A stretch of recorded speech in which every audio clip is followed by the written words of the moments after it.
5 seconds.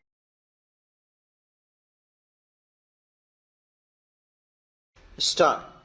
Madam Deputy Chairman, the main question for consideration of this House is whether the increase in the passenger fares and in the freight that has been proposed by the Railway Minister should have the support of this House or not.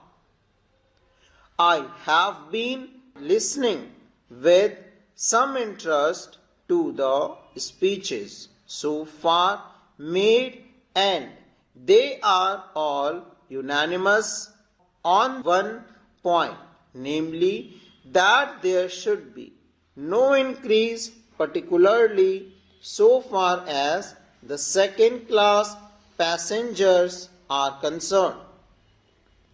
What we have to decide at present is that those friends who have emphasized their opposition to this levy have also said that in view of our developing economy, in view of our developing industrialization, in view of the fact that there is a great demand for passenger traffic as well as goods traffic, we have to develop our railway system. We have to see that we increase our lines. We have also to see that we double our lines.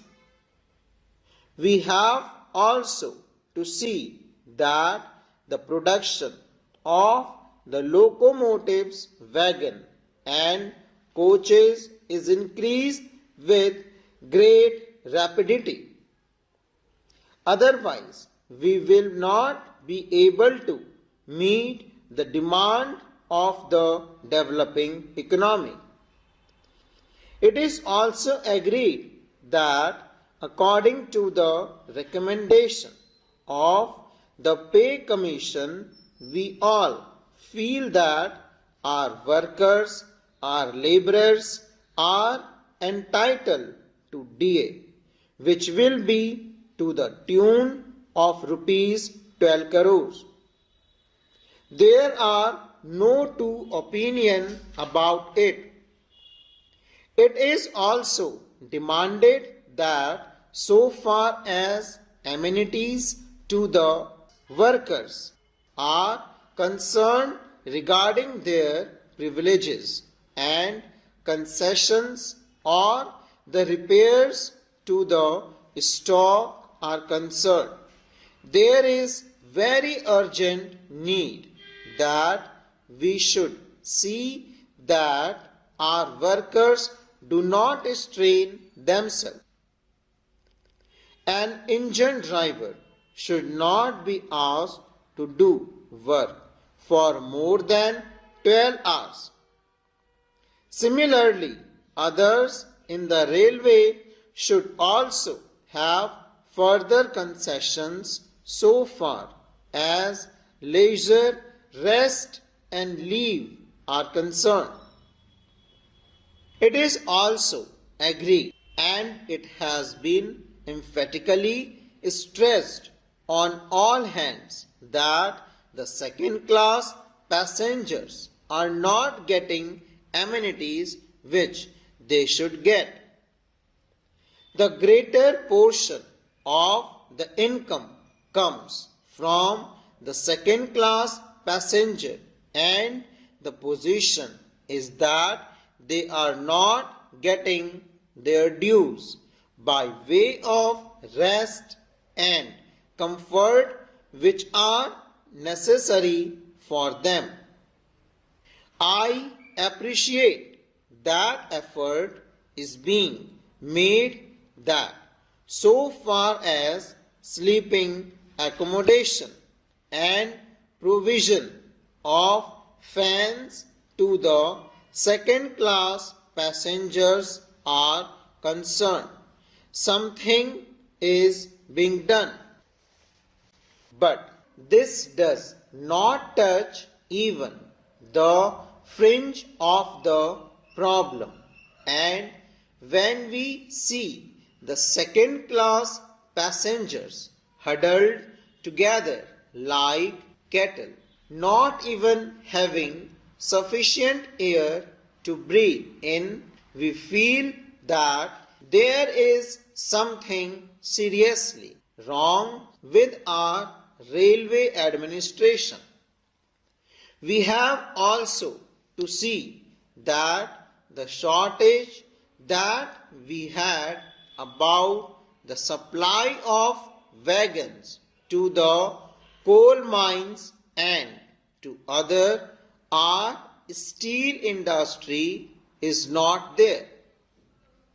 Madam, it is a strange chain of events that the minister who was in charge of steel and who gave statements in a way implying that the railways are not doing their part well is now saddled with that responsibility, and I am sure he must feel double responsibility because he knows how the industry has suffered or was likely to suffer. As the Minister of Steel, he charged the Railway Ministry of not doing things which should have been done.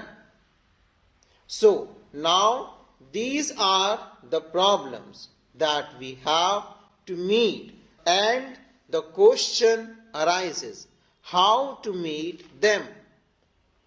I quite understand that there could be some economy affected in administration. I could also understand that by tightening the administration and seeing that there is not much of ticketless travel, we could improve their position. I could also understand that by taking effective measure regarding the new responsibility which Parliament has placed on the shoulders of the railway department, namely the liability of a common carrier for goods, for which they have provided rupees 2 crores, and by having all these things in mind, there could be some reduction in expenditure. But I do not think that reduction would be of a value sufficient to meet the increasing demands of the railways. That is the problem. It is true that it will be hard to increase any fare. It would be hard to increase any freight. We do realize and we do appreciate it, and as representatives of the people, we do feel every day that our people are being taxed more and more. As regard freight, madam, my own view is that so far as food articles are concerned, this proposal should be modified just as there has been a modification in the case of giving encouragement for exports and in certain other respects. Similarly, I feel that so far as food articles are concerned, the proposal should be modified, and on the other things, this phrase may continue as proposed. In this way, the danger that has been pointed out by honorable member and to a certain extent correct, that if the prices of food articles go up, that would create difficulty would be avoided, full stop.